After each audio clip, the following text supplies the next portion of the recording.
नमस्ते दोस्तों, आपका मेरे YouTube चैनल पर स्वागत है। हाँ तो दिखाइए पंडित जी, कैसी लड़कियों की तस्वीर लाए हैं आप मेरे प्रणव के लिए। इस बार तो ऐसा रिश्ता लेके आया हूँ नयनतारा जी कि आप ना नहीं कह पाएंगी। ये देखिए। पंडित जी एक काली लड़की की तस्वीर दिखाते हैं जिसकी नयनतारा बेइज्जती करने लगती है। आय हाय पंडित जी, ये कैसी लड़की दिखा रहे हैं? आपने तो मेरे दांत खट्टे कर दिए। मतलब इतनी काली। खुद ही सोचिए, मेरा प्रणव खोए की बर्फी है और ये काला गुलाब जामुन। हाँ, जरा भी जोड़ी नहीं लगेगी। देखिए बहन जी, अब आपको भर भर कर दहेज भी चाहिए और बहू भी काली नहीं। तो दोनों बातें थोड़े ना होंगी। बाकी देख लीजिए, लड़की माँ बाप की इकलौती है। बिन मांगे इतना दहेज देंगे कि आप शायद रख नहीं पाएंगी। समझदारी इसी में है बहन जी कि आप काले रंग के चलते ये मालदार पार्टी छोड़िए मत।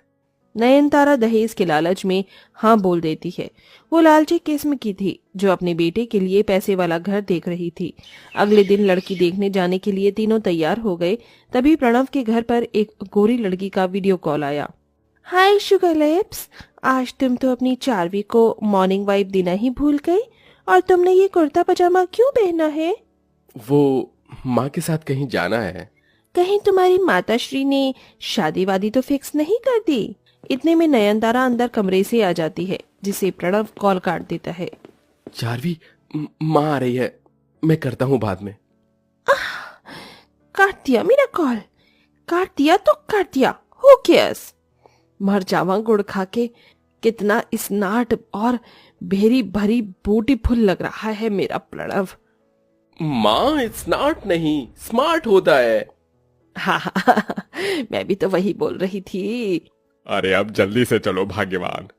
हाँ हाँ, चलिए बाजार से छोटी मोटी फल की टोकरी, आधे किलो की मिठाई का डिब्बा और 200 के सूट थमा देंगे और कर लेंगे रिश्ता पक्का। ठीक है ना जी? ये कंजूस औरत कभी नहीं बदलेगी। सब लड़की के घर आते हैं जहाँ पार्लर वाली मुंह टेढ़ा बनाकर मेकअप कर रही थी। उफ, मैंने आज तक इतना काला और डल फेस नहीं देखा। इन पर तो मेकअप भी नहीं टिक रहा। ऐसा करो, भर भर कर पाउडर लगा दो, पर अच्छा मेकअप करना ताकि लड़के वाले को पसंद आ जाए। भगवान जब एक लड़की को काला बना देता है तो उसे बहुत ही कठिनाइयों से गुजरना पड़ता है।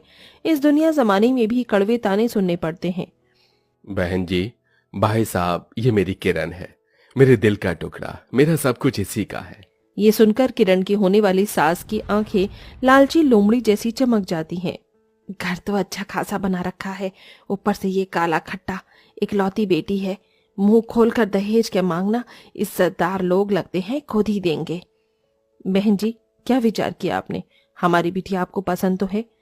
अब बहन जी, हमें लड़की पसंद है, बस शादी की तैयारी कीजिए। दोनों परिवार में शादी की साज सजावट और रस्में शुरू हो जाती हैं। किरण दिल में हजारों सपने लेके विदा होकर ससुराल आती है, जहां आरती की थाली लिए नयनतारा खुद में खुशी मनाते हुए मुस्कुरा रही थी। अपनी काली बहू के दहेज लेकर आने के कितने सपने देखे थे मैंने, आज सब पूरे होंगे। एसी, कूलर, फ्रिज, ट्रक भर के सामान आएगा मेरे घर में। फिर इस पुराने सी डिब्बे फ्रिज को मैं फेंक दूंगी, चलता भी नहीं, और मस्त एसी लगाकर अपने कमरे में मजे से सोऊंगी। मेरे मन में तो लड्डू फूट रहे हैं। इतने में दूल्हा दुल्हन की गाड़ी आ जाती है और नयनतारा आरती उतारती है। आजा आजा मेरी सांवली सलोनी बहू, अंदर आ। वैसे बहू, तेरे दहेज के सामान का ट्रक भी साथ आया होगा ना? दिख नहीं रहा। माँ, इसके कंगले बाप ने कोई दहेज नहीं दिया। लेकिन आप लोगों ने तो दहेज नहीं मांगा था। क्योंकि मुझे लगा था कि बिन मांगे ही बहुत कुछ मिल जाएगा। हे भगवान, ये शादी करके तो मैं फंसी गई। सास सर पटक लेती है और पंडित को भी कोसने लग जाती है। अरे बेड़ा गर्क हो तेरा पंडित, उस दिन तो बड़ी लंबी लंबी फेंक रहा था कि इतना दहेज देंगे। ये 4 स्टील के बर्तन और एक पेटी कपड़े के साथ हमारे गले डाल दिया इस काली कलूटन को। ससुराल की दहलीज पर से ही काली बहू को सास और पति का तिरस्कार मिलता है। काली बहू की आंख से बहते आंसुओं को देखकर ससुर सुरेंद्र उसे समझाते हैं। बहू दुल्हन तो तू इस घर की बन गई, लेकिन अपने सास और पति के दिल में एक जगह तुझे खुद बनानी होगी, और ये बड़ा कठिन है। दे पाएगी ये अग्नि परीक्षा? हाँ बाबूजी, मैं कर दूंगी हर परीक्षा। सहमी हुई सी किरण पति के कमरे में आती है। जी, मैं अपना सामान कहाँ रखूं? रख दो मेरे सिर पर। मेरी जिंदगी तो तुमने बर्बाद कर ही दी, मगर मेरे कमरे में तेरे लिए कोई जगह नहीं है, समझी? अजी, मैं आपकी पत्नी हूँ। अग्नि के 7 फेरे लेकर आपने मुझे ये दर्जा दिया है। मेरा तो अपमान कर ही रहे हैं, कम से कम इस रिश्ते का तो मान रख लीजिए। इतने में सास कमरे में आ जाती है और इस बेचारी के बाल नोच कर सताती हुई बोली, क्यों रे कोयला खदान, क्यों मेरे बेटे का दिमाग खा रही है? आ, तेरी जगह मैं तुझे दिखाती हूँ। नयनतारा काली बहू को रसोई में पटक देती है। रात भर बेचारी काली बहू गर्मी में बेचैन होती रही। ऐसा कोई भी दिन किरण का नहीं बीतता जब उसे दहेज के लिए ताने नहीं मिलते। ओहो, इस गर्मी ने तो दुखी कर दिया है। अरे ओ काली कलूटन, शरबत मांगा था तुझसे, ला जल्दी। लाई माँ जी, ये लीजिए। एक घूंट पीते ही वो गर्मी दिखाने लग जाती है। हाय हाय, ये शरबत भी कितना गर्म है। सोचा था मेरी काली बहू दहेज में फ्रिज कूलर तो लाएगी, मगर मेरे तो कर्म फूट गए। ऐसी काली बहू ब्याह कर जाकर मर क्यों नहीं जाती चुल्लू भर पानी में डूबकर। टूटे दिल से किरण चली जाती है। इधर प्रणव रात दिन 4 वीक से हंस हंस कर चैटिंग करता रहता, जिससे नयनतारा दूसरी शादी की बात करती है। देख प्रणव, मैं तेरी खुशी चाहती हूँ बेटा। ये लड़की कितनी दूध जैसी गोरी है, तो इससे दूसरी शादी कर ले। लेकिन माँ, मैंने इसे मेरी पहली शादी के बारे में नहीं बताया। अरे कौन कह रहा है बताने को? इसके लिए तो तू कवारा है। इस काली बहू से तेरा तलाक करवा के मैं इसकी सौतन ले आऊंगी, और गर्मी का मौसम है तो मैं भी तो दहेज में कूलर फ्रिज मांगूंगी और मोटे मोटे गहने भी। दरवाजे से लगकर किरण सब सुन लेती है और सिसक सिसक कर रोने लगती है। तो क्या दहेज की कूलर फ्रिज और चंद गहनों के लिए माँ जी मेरी सौतन लाएंगी? क्या दहेज के आगे दिल के रिश्ते का कोई मोल नहीं? अगले दिन चोरी चोरी दोनों चारवी के घर आते हैं, जहां नयनतारा उसके घर को घूर घूर के देखकर बोलती है, कितनी ठंडक है यहाँ, काफी इम्पोर्टेड एसी लगती है, तभी तो इतना चिल्ड कर रखा है घर।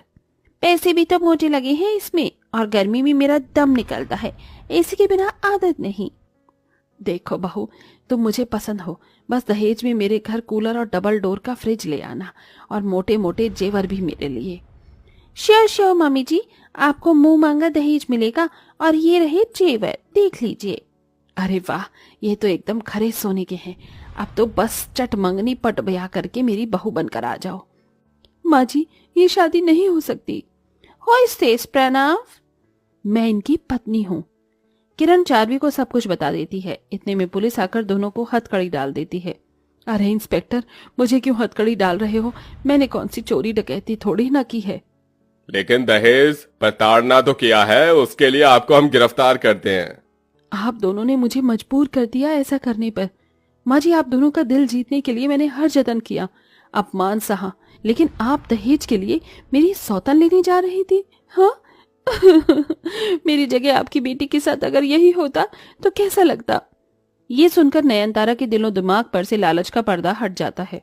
बहू, मुझे माफ कर दे, मैंने तेरा दर्द देखा नहीं, दहेज के चक्कर में मैं लालची हो गई थी। अरे, सबसे ज्यादा कसूरवार तो मैं हूँ, जिसने कभी तुम्हें इज्जत नहीं दी। माँ, आपको कूलर फ्रिज जो भी चाहिए मैं कमा कर ला दूंगा, लेकिन अब मुझे मेरी पत्नी चाहिए। चारवी, मुझे माफ कर देना, मैंने तुम्हें भी धोखे में रखा। इट्स ओके प्रणव, किरण तुम्हारे लिए बेस्ट लाइफ पार्टनर है, उसकी जैसी तो मैं भी नहीं हूँ। मैं तुम्हारी सौतन नहीं बनूंगी किरण। सबका पछतावा देखकर किरण का दिल पिघल जाता है। वो कंप्लेंट वापस ले लेती है, जिसके बाद सारा बैर मन से निकालकर प्रणव उसे अपना लेता है और नयनतारा भी दहेज की बुरी लालच छोड़ देती है। बाय बाय दोस्तों, फिर मिलेंगे अगले वीडियो में। और न्यू वीडियो देखने के लिए मेरा यूट्यूब चैनल को सब्सक्राइब करिए